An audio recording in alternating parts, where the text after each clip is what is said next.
When we understand neuroplasticity and utilize neuroplasticity, we look at the basic components of frequency, intensity, and duration of input.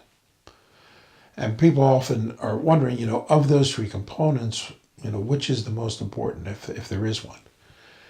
And without a doubt, intensity is the most important. If you look at a typical classroom, for example, and look at the intensity with which most of the students are receiving the majority of the input, their intensity is too low to actually significantly impact their brain.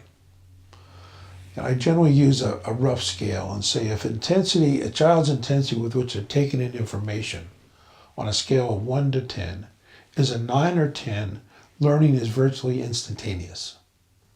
If it's a 7 or 8, learning occurs with a few frequencies of input.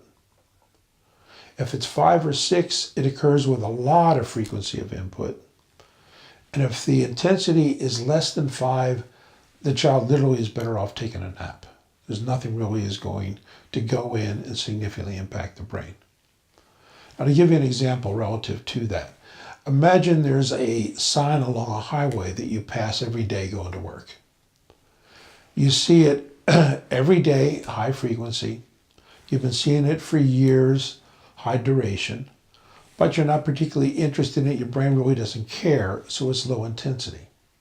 So after years, you may still not know what's on that billboard. But if you will, imagine you're driving down that same freeway and an accident occurs in front of you, huge accident, and through the air flies a human head that hits your windshield, okay? That's a 10.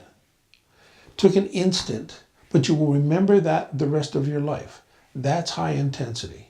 And if we're really going to impact the brain, we want to be very, very aware of intensity and build that intensity as much as we possibly can.